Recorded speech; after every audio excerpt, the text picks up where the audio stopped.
நம சிவாய.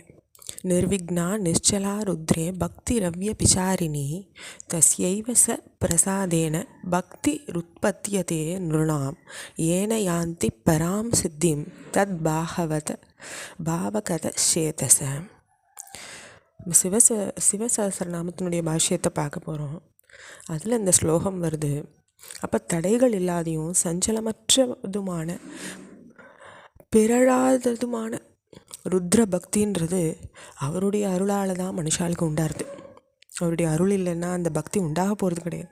அதனால் அவர்கிட்ட நிலைத்த மனத்தோட அவர் ஆளுக்கெல்லாம் அவர் உயர்ந்த சித்தியை கொடுத்து அவளும் அதை அடையிறான்னு சொல்கிறது சிவசஹஸ்ரநாமம்.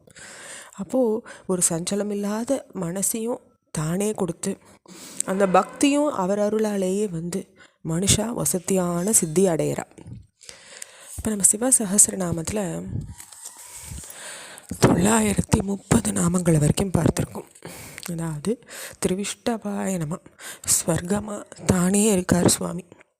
அடுத்து 931வது நாமம் நிர்வாணாய நம, மோக்ஷமாக இருக்கார்.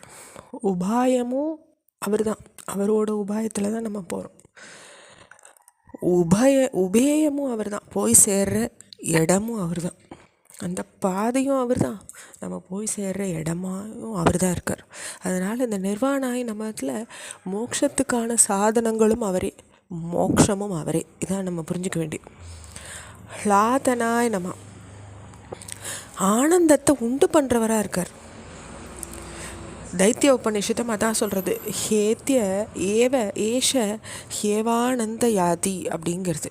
அதாவது ஆனந்தத்தை நம்ம வெளியில் தேடின்னு இருக்கோம், நம்மளுக்கு உள்ளே உண்டாக்க தெரியல. அந்த ஈஸ்வரன் எப்படி சித்தானந்த மூர்த்தி, அவருடைய சித்தத்தினுள்ளேயே ஆனந்தத்தை உண்டாக்கிக்க சுவாமிக்கு தெரியும். பிரம்ம லோகாய நம, பிரம்மாவின் லோகமான சத்தியலோகமாயும் சுவாமி தான் இருக்கார். பராய கத்தியை நம்ம, சிறந்த புகலிடமாக இருக்கார். அவரை விட ஒரு பரகதி அப்படின்னு சொல்கிறோம் இல்லையா, அதே தான் இதை பராய கத்தியை அப்படின்னு வருது. ஈஹா பர சௌபாகியம் அருள்வாயே. ஈஹம்னா இந்த வாழ்க்கையானது, பரலோகம்னா நம்மளுடைய ஜீவன் முக்தி அடைஞ்சு வாழக்கூடிய லோகம்.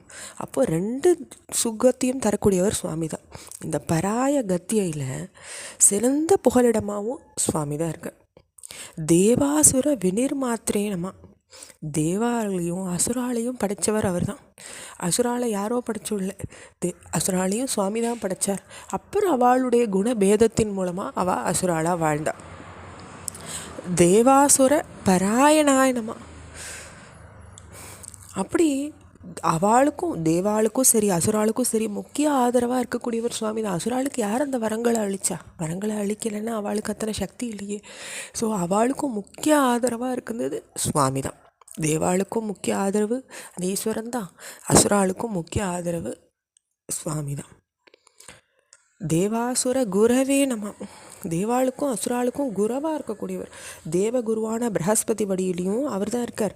அசுர குருவான சுக்கராச்சாரிய வடிவிலையும் சுவாமி தான் இருக்கார். அந்த ஈஸ்வரனுடைய ரூபத்தை தான் நம்ம 2 குருமார்கள்கிட்டையும் பார்க்க முடியறதுங்கிறார்.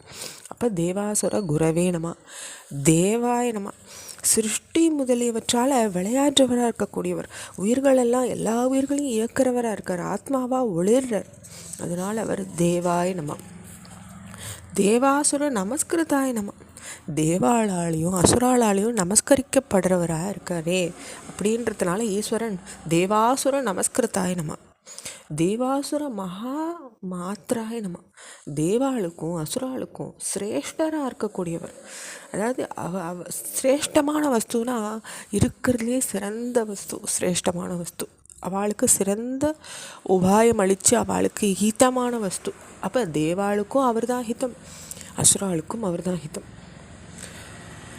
தேவசுர கணாசிரயாய நம, தேவாளுடைய தலைவனான இந்திர ரூபியாகவும் அசுராளுடைய தலைவனான விரோச்சன ரூபியாகவும் சுவாமி தான் இருக்கார்.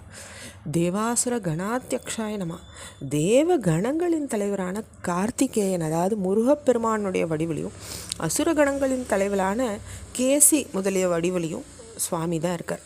அப்போது சுவாமி கார்த்திகேய ரூபம் கேசித்தியை ரூபம் 2 ரூபத்தையும் சுவாமி தான் தரிச்சுட்டுருக்கார். அப்போ அதை எப்படி சொல்கிறோம்? தேவாசுர கணாத்தியக்ஷாய நமான்னு சொல்கிறோம், தேவாசுர கணாக்கரண்யை நமான்னு சொல்கிறோம்.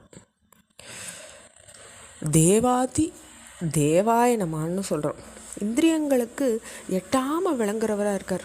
இந்திரியான் திங்பராய ஸ்வயமேவ பிரகாசமானன்னு சொல்கிறது. அப்போ இந்திரியங்களுக்கு எட்டாத நிலையில் சுவாமி இருக்கார். இதோடு நம்ம 944 நாமங்களை பூர்த்தி பண்ணிக்கிறோம். ஓம் நம சிவாய்.